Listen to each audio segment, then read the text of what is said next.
నైనా మీ సన్నిధిలో సంతోషము సుఖములు కలువు అని మీ వాక్యంలో సెలవిచ్చిన రీతిగా ఎల్లప్పుడూ మీ సన్నిధిలో ఆనందించు వారంగా మేమందరము ఇక్కడ కూడి ఉంటుండగా మా హృదయాలతో మీరు మాట్లాడమని ప్రార్థిస్తున్నాం. వినగల చెవులు, గ్రహించగలిగినటువంటి హృదయాన్ని ప్రతి బిడ్డకి మీరు అనుగ్రహించమని ప్రార్థిస్తున్నాం. నైనా ఎక్కడైతే మీ యొక్క ఆరాధనలు జరుగుతున్నాయో అక్కడంతటను మీరే ఉండి మహిమ పొంది ఉన్నారని నమ్ముచున్నాం తండ్రి. ఈ ఆరాధన కార్యక్రమం అంతట్లో నైనా మీరే అధ్యక్షత వహించండి.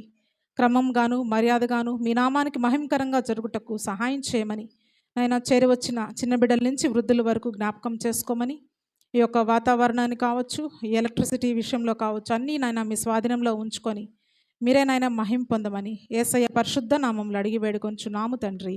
ఆమేన్. Thank you.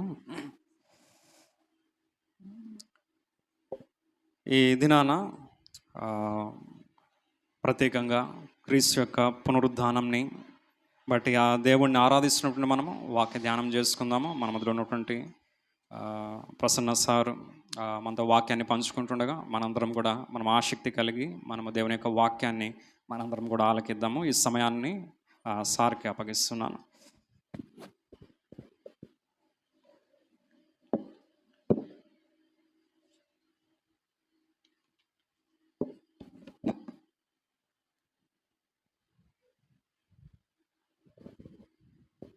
దేవుని నామానికి స్తోత్రం.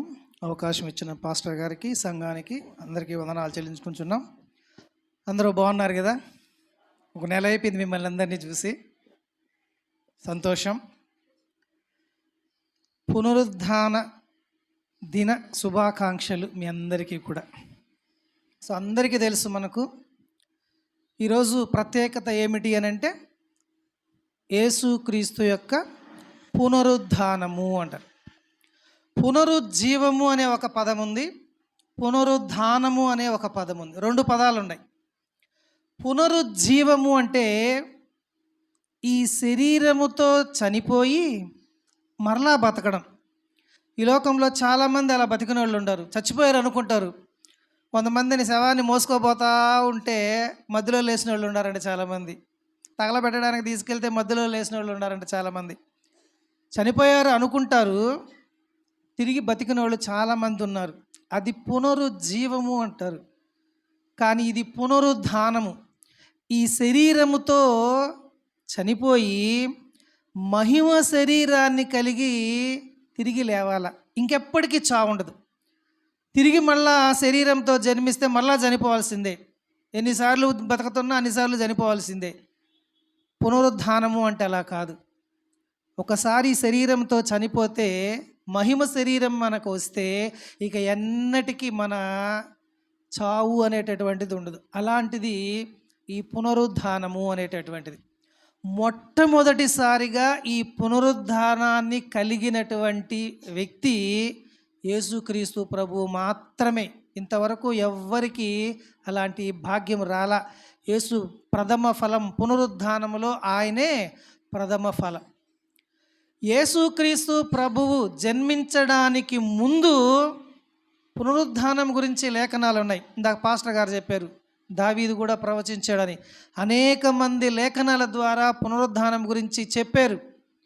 రాబో దినాలలో దేవుడే ఈ లోకానికి వస్తాడు, మన రక్షకుడు మన కోసం చనిపోతాడు, రక్షణ ఇస్తాడు, ఆయన పునరుద్ధానుడవుతాడు అని లేఖనాలు చెప్పాయి. కొంతమంది నమ్మారు, కొంతమంది నమ్మల. యేసుక్రీస్తు కాలంలో స్వయాన యేసుక్రీస్తు ప్రభువే పునరుద్ధానాన్ని గురించి చెప్పాడు. అప్పుడు కూడా చాలామంది నమ్మల. ఈయనేదో యెరూషలేం దేవాలయం గోడల గురించి చెప్తున్నాడు, అవి పడిపోతాయి, 3వ దినాన్ని కడతారంటున్నారని అప్పటి ప్రజలకు కూడా అర్థం కాల పునరుద్ధానం అంటే. కొంతమంది నమ్మారు, కొంతమంది నమ్మల. యేసుక్రీస్తు పునరుద్ధానుడైన తర్వాత శిష్యులు, అపోస్తులు దాని గురించి చాలామంది ప్రకటించారు. అపోస్తుల బోధ అంటాం. అపోస్తుల బోధ అంటే సువార్తే.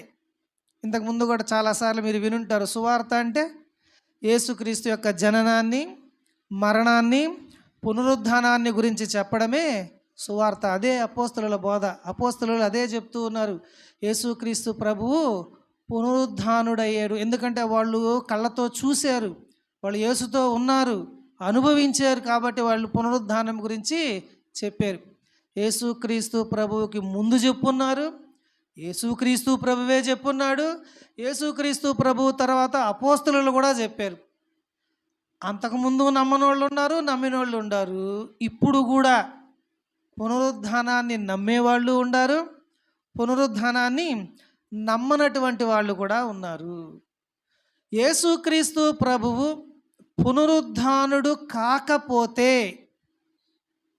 పునరుద్ధానుడు అయితే మాకేంటి ప్రయోజనము?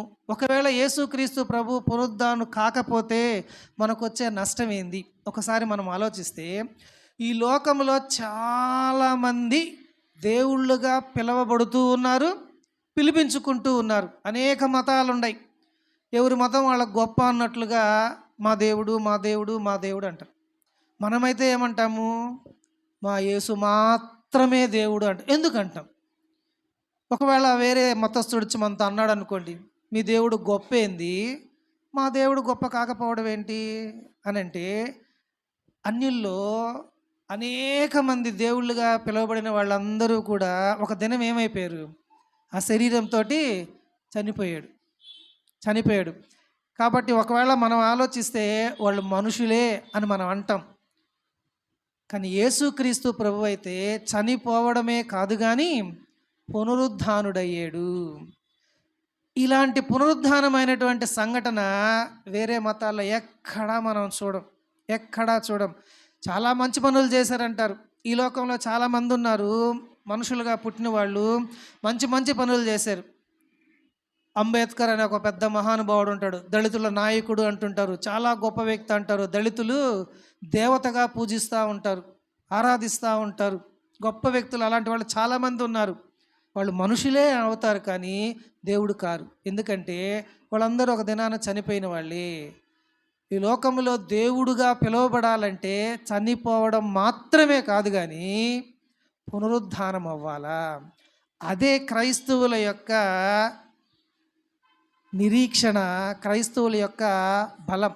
ఒకవేళ మన దేవుడు కూడా అందరూ దేవుళ్ళు చెప్పుకున్నట్టు చచ్చిపోయి ఉంటే ఇంక మన గొప్ప కూడా ఏమీలే, అందరి దేవుళ్ళతో పాటు మన దేవుడు అని చెప్తాం. కానీ మనం క్రైస్తవులు అంట చెప్పం, అందరు దేవుళ్ళతో పాటు మా దేవుడు అని చెప్పం, మా దేవుడే దేవుడు అంటాం. మిగతా వాళ్ళు దేవుళ్ళు కాదు అని కరాఖండిగా చెప్పేస్తారు. చాలామంది హిందువుల దగ్గరికి వెళ్తే వాళ్ళు ఏం చెప్తారు తెలుసా? మేము కూడా మీ దేవుడిని కూడా ఒప్పుకుంటామయ్యా, మా దేవుడు మాకు గొప్పే, మీ దేవుడు మీకు గొప్పే, అందరితో పాటు అందరూ దేవుళ్ళే అంటారు. కానీ క్రైస్తవులు అట్లా ఒప్పుకోరు, మా యేసుక్రీస్తు ప్రభువు మాత్రమే దేవుడు అంటారు.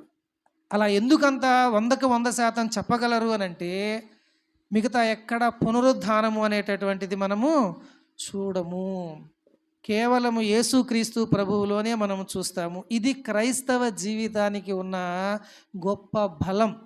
నేను క్రైస్తవుణ్ణి, క్రీస్తుని వెంబడిస్తున్నాను. ఎందుకు అంటే ఆయన పునరుద్ధానుడయ్యాడు, నా కోసం ఈ లోకానికి వచ్చాడు, నా లోకానికి చనిపోయాడు, అలాగే ఉండిపోలా, తిరిగి మళ్ళా పునరుద్ధానుడైన సజీవుడు. మిగతా దేవుళ్ళుగా చెప్పబడిన వాళ్ళందరూ మృతులే కానీ సజీవులు కాదు. నా దేవుడు సజీవుడు అని మనం ఎందుకు చెప్తాము అని అంటే కేవలము పునరుద్ధానము అనేటటువంటిది. ఒకవేళ మన దేవుడు పునరుద్ధానుడు కాకపోతే మనం కూడా చెప్పలేం. బల్లగుద్ది నా దేవుడు సజీవుడు, నా దేవుడు మాత్రమే, యేసయ్య మాత్రమే దేవుడు అని మనము చెప్పలేం. పునరుద్ధానం. సో ఈ పునరుద్ధానం అనేటటువంటిది మనము నమ్మితే పునరుద్ధాన బలాన్ని పొందుకుంటామంట. ఈ పునరుద్ధానం వల్ల మనకి ఏం విషయాలు తెలుస్తాయి అంటే ఒక 6 విషయాలు జ్ఞాపకం చేసుకుందాం. మొదటిది, పునరుద్ధానము వలన యేసు దేవుడు అనుటకు ఒక రుజువు. పునరుద్ధానము అనేది జరిగింది కాబట్టే యేసుక్రీస్తు ప్రభువు దేవుడు. ఒకవేళ యేసుక్రీస్తు ప్రభువుని సిలువ వేసినప్పుడు, చనిపోయిన తర్వాత సమాధిలో పెట్టినప్పుడు ఆ శరీరం అలాగే కుళ్ళిపోయి అలాగే చచ్చిపోయేసుంటే ఆయన దేవుడని ఎవరు అనరు. ఓ మంచి వ్యక్తి, ఓ మంచి ప్రవక్త అలాగే వదిలేస్తారు కానీ దేవుడు అని పిలువబడడు. చాలామంది చెప్తారు, ఏమని చెప్తారు తెలుసా?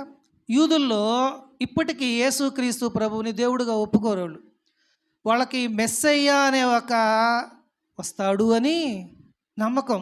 ఆ మెస్సయ్యే యేసుక్రీస్తు ప్రభు అని ఇప్పటికీ చాలామంది నమ్మరు. యూదులే యెహోవాను నమ్ముతారు కానీ యేసుక్రీస్తు ప్రభుని దేవుడుగా అంగీకరించరు. ముస్లింలు ఉన్నారు, యేసుక్రీస్తు ప్రవక్త మా అల్లా పంపిన ఒక యేసుక్రీస్తు అనే ఒక వ్యక్తి మా అల్లా పంపిన ప్రవక్త అని నమ్ముతారు. ఆయన చాలా మంచోడు, కన్యక పుట్టినోడు, మంచి మాటలు చెప్పాడు, ఆయన ప్రవక్త, దేవుని కుమారుడే అంటారు కానీ దేవుడని వాళ్ళు కూడా చెప్పరు. యూదులు దేవుడు అని చెప్పరు, ముస్లింలు దేవుడు అని చెప్పరు.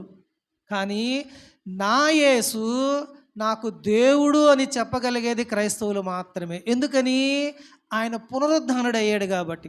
చచ్చిపోయి అలాగే ఉండుంటే క్రైస్తవులకు కూడా చెప్పలేరు, ఆ గుండె రాదు. ఇప్పుడు మనం ఎందుకని చెప్పగలము అని అంటే ఆయన పునరుద్ధానుడయ్యాడు కాబట్టి. పునరుద్ధానం అనేది కానీ ఒకవేళ లేకపోతే మనకు కూడా వాయిస్ ఉండదు. కాబట్టి ఇది పునరుద్ధానము అయ్యాడు కాబట్టి దేవుడు, యేసుక్రీస్తు ప్రభు, యేసు మన దేవుడని, అలాగే యేసు దేవునికి మనిషికి ఒక మధ్యవర్తి అని అర్థమవుతుంది. మొదటిది. రెండవది, పునరుద్ధానము అనేటటువంటిది యేసు పాపరహితుడు అనే విషయాన్ని తెలియజేస్తుంది. మనం చాలా విషయాల్లో వింటూ ఉంటాం, ఈ మనిషి పుట్టాము అని అంటే పాపము ఖచ్చితంగా చేస్తూ ఉంటాం. సో ఏ భేదము లేదు, అందరం పాపాలు చేస్తా, చిన్న పాపమో పెద్ద పాపమో పాపం చేస్తూనే ఉంటాము. లేఖన భాగంలో తెలుసు, పాపం వలన వచ్చు జీతము మరణము, చచ్చిపోవాల్సిందే. మరణము అంటే ఇంక అట్లాగే ఉండిపోవాల్సిందే. కానీ యేసుక్రీస్తు ప్రభువు పాప రహితుడు, బైబిల్లో ఉంది. పాపరహితుడు అంటే ఏంటి? మరణము లేనివాడు అని అర్థం. మనం పాపం చేస్తే చచ్చిపోతాము. యేసుక్రీస్తు ప్రభువు పాపరహితుడు. పాపరహితుడు అంటే మరణాన్ని జయించినవాడు అని అర్థం, పునరుద్ధానుడైనాడు అని అర్థం. ఒకవేళ యేసుక్రీస్తు ప్రభువు కూడా సిలువలో చచ్చిపోయి సమాధి చేయబడి అలాగే ఉండిపోతే యేసుక్రీస్తు ప్రభువు కూడా ఈ వాక్యం వర్తిస్తుంది. ఏమని? ఆయన కూడా పాపం చేశాడు, ఆ పాపం వలన వచ్చే జీతము మరణము, ఆయన కూడా చచ్చిపోయాడు అంటారు. మరి యేసుని పాపరహితుడు అని ఎందుకు పిలుస్తున్నాము అని అంటే ఆ మరణాన్ని ఆయన జయించాడు, పునరుద్ధానుడయ్యాడు. యేసుక్రీస్తు ప్రభువు పునరుద్ధానుడు అయ్యాడు కాబట్టే ఆయన్ని పాపరహితుడు అని మనము పిలుస్తూ ఉన్నాము. కాబట్టి మొదటిగా యేసుక్రీస్తు ప్రభు దేవుడు అను రుజువు చేయడానికి పునరుద్ధానుడయ్యాడు. యేసుక్రీస్తు ప్రభు పాపరహితుడు అని తెలియజేయడం కోసము ఆయన పునరుద్ధానమైనట్టుగా చూస్తున్నాం. మూడవది, పునరుద్ధానం అనేది మన పాపాన్ని కూడా, సాతానుని కూడా, మరణాన్ని కూడా ఓడించును అనడానికి ఒక రుజువు. దేవుడు మరణాన్ని జయించి పునరుద్ధానుడై లేచాడు అనంటే ఆయన సజీవుడైనటువంటి దేవుడు.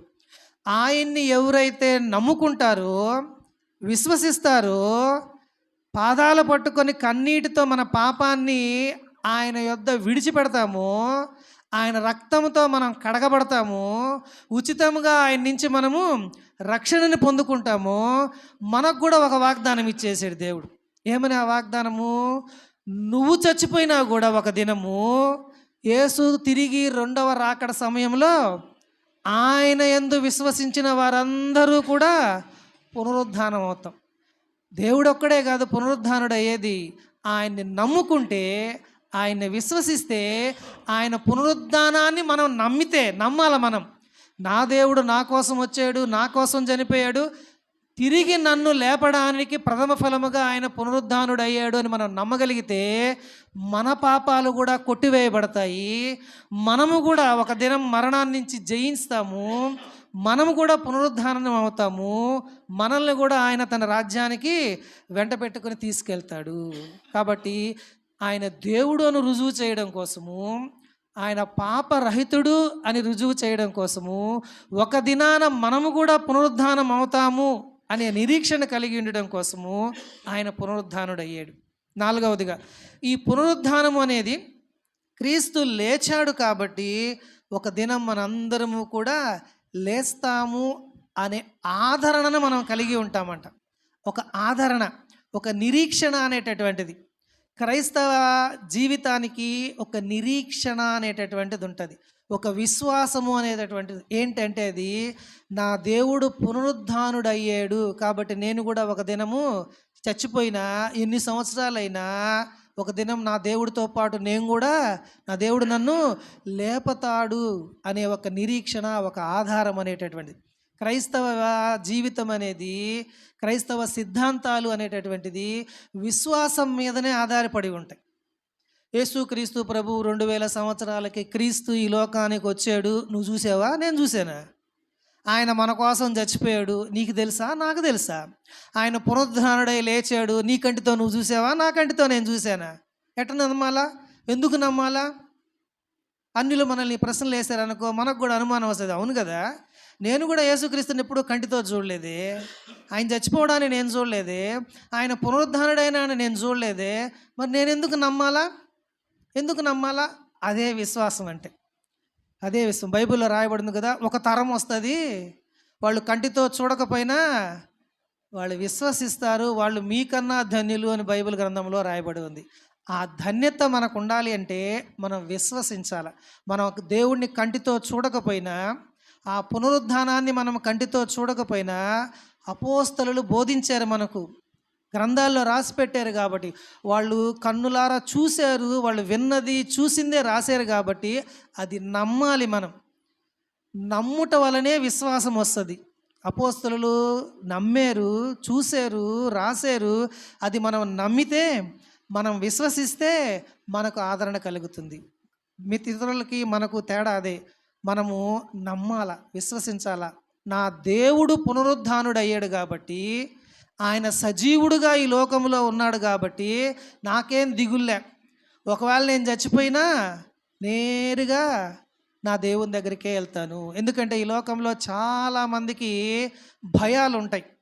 మరణము అనేటటువంటి భయము అనేటటువంటిది కనిపిస్తూ ఉంటుంది. మరణ భయము అనేటటువంటిది చాలామందికి రకరకాల భయాలు ఉంటే, ఎక్కువ మందికి మరణ భయం ఉంటుందండి. బాగా లేకుండా వచ్చిందనుకో, 10 రోజులైనా తగ్గలేదనుకో, వెంటనే మనకు అనుమానం వస్తుంది, ఏం వ్యాధి వచ్చేసిందో, ఏం జబ్బు వచ్చేసేసిందో.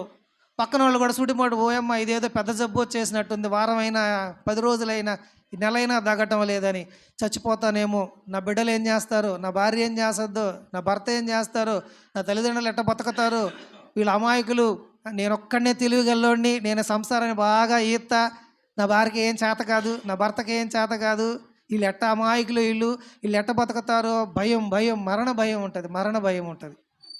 కానీ ఎప్పుడైతే నా దేవుడు సజీవుడు, ఆయన నమ్ముకున్న బిడ్డల్ని విడిచిపెట్టడు, నేను చచ్చిపోయినా, నా బిడ్డలు చచ్చిపోయినా, నా సంతానం చచ్చిపోయినా, ఈ లోకంలో నశించిపోయినా, ఒక దినము దేవుడు వచ్చినప్పుడు మేము కూడా పునరుద్ధానం అవుతాము, మేమందరము ఆ పరలోకంలో నిత్య నివాసంలో సంతోషముగా ఉంటాము అనేటటువంటి నిరీక్షణ, ఆదరణ అనేటటువంటిది ఉంటుంది. మనం మరణ భయమే కాదు, దెయ్యం భయాలు కూడా చాలామందికి ఉంటాయి కదా. దేవుని భయము, దెయ్యం భయం.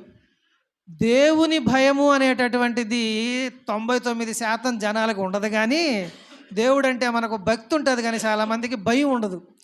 బైబిల్ గ్రంథంలో దేవుని యందు భయము ఉండాలా, భక్తి ఉండాలి. అర్ధరాత్రులు ఒంటరిగా లైట్లు లేకుండా చీకట్లో కొంత దూరం బాత్రూమ్కి పోయి రమ్మన్నాం అనుకో, ఆడ దేవుడు ఉండాడు, పోయిరా అమ్మ అంటే హ్యాపీగా నడుచుకుంటూ పోయి వచ్చేస్తాం. ఎవరు చెప్పకుండా చీకట్లో పోయిరా అండి అంటే భయం, ఏమాడు దెయ్యం ఉందేమో అని కదా. చిన్నప్పుడు దెయ్యం కథలు చెప్పారంటే ఇంక నిద్రయ పట్టదు కదా. దెయ్యము అంటే భయం. ఎందుకు భయము? చచ్చిపోతామని భయం. మనం ఆ భయము లేకుండా మనం జీవించాలి అంటే పునరుద్ధానము అనేది ఒకటి ఉంది అని మనం నమ్మాల. ఆ బలాన్ని పొందుకుంటే మరణ భయమును కూడా తప్పించబడుతుంది. ఈ పునరుద్ధానము విశ్వాసాన్ని మనకు కలిగిస్తుంది. సో యేసు పునరుద్ధానుడు కాకపోతే ఆయన దేవుడు అని మనం నమ్మలేం. యేసు పునరుద్ధానుడు కాకపోతే ఆయన పాపరహితుడు అని మనము చెప్పలేం. యేసు పునరుద్ధానుడు కాకపోతే మేము కూడా చచ్చినోళ్ళలాగే ఉంటాం, కానీ ఒక దినం మేము బ్రతికించబడి పరలోకంకి వెళ్తామనే నిరీక్షణ విశ్వాసము ఉండదు. అలాంటి సందర్భాలు మనకు రాదు కాబట్టి, రాకూడదని మన దేవుడు మరణాన్ని జయించి సజీవుడుగా పునరుద్ధానుడయ్యి ఈ లోకంలో ఉండి నిన్ను నన్ను రక్షించుకున్నాడు. కాబట్టి మనము ఎలుగెత్తి చాటాల. 10 మందిలో అయినా 1000 మందిలో అయినా నా దేవుడు మాత్రమే, యేసు మాత్రమే నిజమైన దేవుడు. ఇంకెవ్వరు ఈ మాట చెప్పలేరు. నా దేవుడు, నా యేసయ్య మాత్రమే నిజమైన దేవుడు. ఆయన పునరుద్ధానుడయ్యాడు కాబట్టి దేవుడు, ఆయన పునరుద్ధానుడయ్యాడు కాబట్టి పాపరహితుడు, ఆయన పునరుద్ధానుడయ్యాడు కాబట్టి మేము కూడా ఒక దినము ఆయనతో పాటు కలుసుకుంటాము. ఆయన పునరుద్ధానుడయ్యాడు, అదే మా నిరీక్షణ, అదే మా విశ్వాసము, అదే మా బలము. అట్టి బలాన్ని మన అందరము కలిగి ఉండాలని ప్రార్థించుకుందాం. ప్రేమగల తండ్రి, కృపగలిగిన మా గొప్ప తండ్రి యేసయ్య, మీకు వేలాది స్తుతులు స్తోత్రాలు చెల్లించుకుంటున్నాం. అవును నాయనా, ఈ లోకంలో అనేక మంది జీవించారు, మంచి పనులు చేశారు, చనిపోయారు, కానీ వాళ్ళెవ్వరూ దేవుళ్ళు కాదు తండ్రి. ఈ లోకంలో కేవలం నీవు మాత్రమే తండ్రి. దేవుడివై ఉన్న నీవు మా కోసం ఈ లోకానికి దిగి వచ్చావు. మా పాపాలన్నిటినీ తండ్రి నీ వీపు పైన మోసి తండ్రి కలువరిగిరిలో సిలువలో బలియాగమై తండ్రి మా పాపాలన్నిటినీ నీ రక్తముతో కడిగి శుద్ధీకరించి మమ్మల్ని తండ్రి ఉచితంగా మీరు రక్షణ భాగ్యాన్ని మాకు అందించారు. మీరు చనిపోవడమే కాదు కానీ తండ్రి, ఆ మరణాన్ని మీరు జయించారు తండ్రి. సజీవులుగా మీరు ఉండడమే కాకుండా తండ్రి, మీరు పునరుద్ధానమై లేచారు. అందును బట్టి మీకు వేలాది స్తుతులు స్తోత్రాలు. ఈ లోకంలో మరి ఎవ్వరూ కూడా తండ్రి పునరుద్ధానం కాలేదు తండ్రి.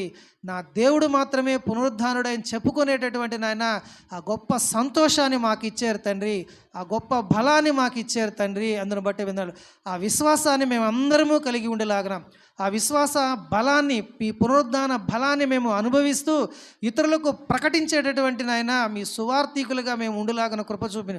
ఇది మా అందరి బాధ్యత నాయన. పాస్టర్లకు మాత్రమే కాదు కానీ క్రైస్తవులు అనబడేటటువంటి మేము తండ్రి, మిమ్మల్ని అనుసరించేటటువంటి మేము తండ్రి, మీ జననాన్ని, మీ మరణాన్ని, మీ పునరుద్ధానాన్ని ప్రకటించే బిడ్డలముగా ఉండులాగన మా అందరినీ జ్ఞాపకం చేసుకోండి. మాలో ఉన్న ప్రతి బలహీనతల్ని తీసివేయండి తండ్రి. మీ పునరుద్ధాన శక్తిని, బలాన్ని మేము అనుభవిస్తూ ఇతరులకు పంచిపెట్టే బిడ్డలుగా ఉండులాగన దీవించమని యేసు నామం పేరట అడిగి వేడుకొంచున్నాం తండ్రి. ఆమేన్. అందరికీ వందనాలు.